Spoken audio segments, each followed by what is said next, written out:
Et c'est pour ça que je vous dis, le Cameroun, bon, ben, Biya, il est très malade, il a plus de 90 ans, il est très malade, il n'est jamais sur place.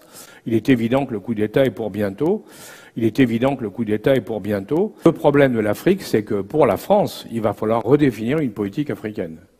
Mais en partant de zéro. Parce qu'on a tout perdu. Lors d'une conférence portant vers un bouleversement des équilibres mondiaux, 18 octobre dernier, Alain Juillet fait de graves révélations sur le déclin de la France en Afrique, mais certains de ses propos sont vraiment révoltants. Il faut rappeler qu'Alain Juillet est un ex-directeur des services renseignements de la France. C'est pour dire que les révélations qu'il fait ne sont pas des plaisanteries. Allons l'écouter et discuter ensemble ses propos. J'attends vraiment ton avis à la fin. Merci déjà pour ton engagement et ta contribution. Allons-y.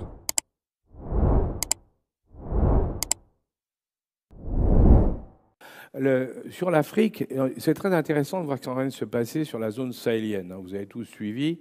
Bon, le moins qu'on puisse dire, c'est que la France a perdu pied, puisqu'on s'est fait chasser de partout.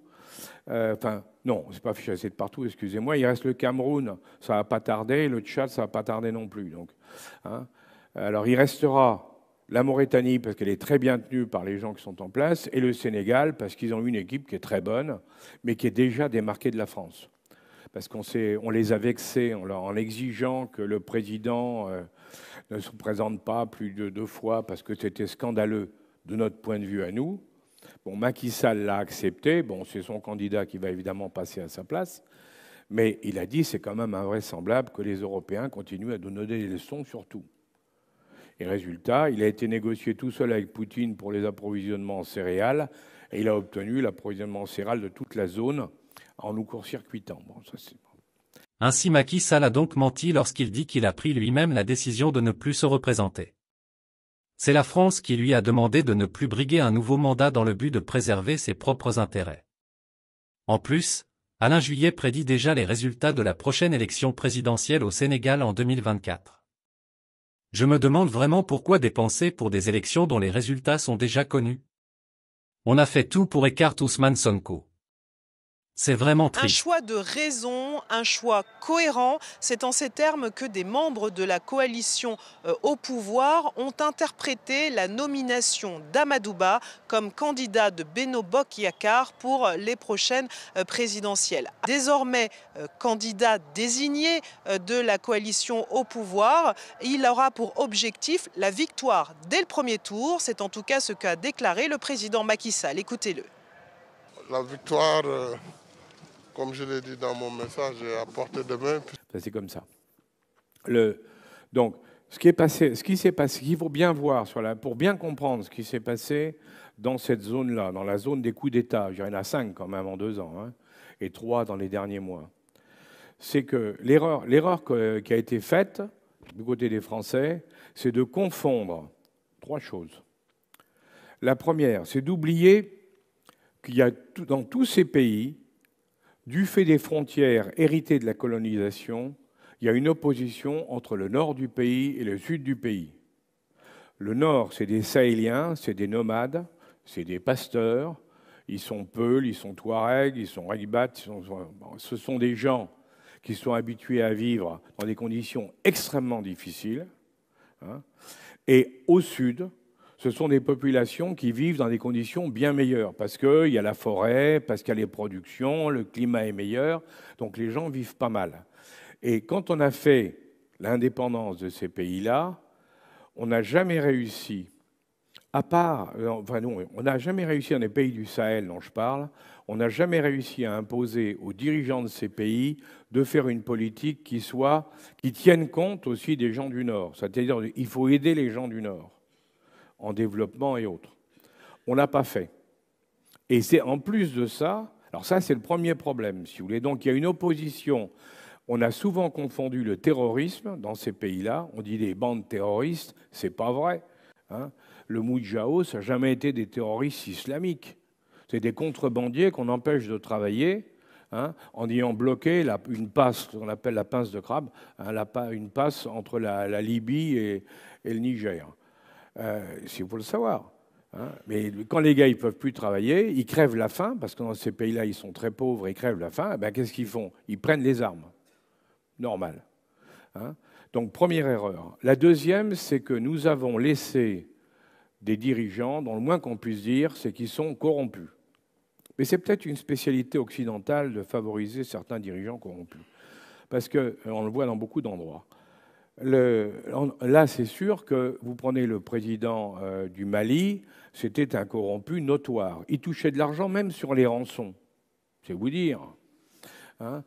Au Niger, c'est le seul pays qui avait essayé de travailler avec le Nord. Le président Issoufou, il essayait de travailler avec le Nord. Mais le président Bazoum, qui a été nommé après lui, ça a été une erreur, parce que c'est un arabe du Nord, et les gens du Sud ne l'ont pas supporté, pour les raisons dont je vous dis, d'opposition entre le Nord et le Sud. Donc, c'est ça l'erreur qui a été faite avec Bazoum. Vraiment, les Français ont un sérieux problème. Pourquoi tentent-ils continuellement d'opposer les ethnies dans nos pays, d'opposer le Nord au Sud? C'est criminel et ça doit être condamné. C'est un coup d'État contre un président démocratiquement élu, venant d'une ethnie minoritaire. Les Bazoum et Issoufou sont des Arabes. Là, ce ne sont pas des Arabes, ce sont des Africains. Donc il y a ce sujet qu'on connaît très très mal. C'est vraiment pitoyable. Une analyse d'une telle bassesse est indigne d'un chef d'État et d'un journaliste sérieux. Continuons avec Alain Juillet. N'oublie pas d'aimer la vidéo si ce n'est pas encore le cas. Bon, quand vous prenez le Burkina Faso, c'est clair, là c'est l'opposition Nord-Sud, et le fait que les dirigeants, quand on a remplacé le président qui était avec sa femme qui a fait fortune, eh bien, on l'a remplacé par un autre qui a dit « mais pourquoi pas moi ?» et qui s'est mis aussi à accumuler, comme on dit maintenant. Donc, on a indiscutablement, si vous voulez, en Afrique, on a soutenu des dirigeants. Regardez Bongo, le moins qu'on puisse dire, c'est que Bongo, on ne peut pas dire c'était. Il est resté très longtemps, et le moins qu'on puisse dire, c'est qu'il ne vivait pas trop mal, lui et sa famille. Hein. Donc, dans définitive, on avait toutes les raisons pour que ça se passe. Et la question qu'on peut se poser aujourd'hui, c'est effectivement pourquoi ou comment.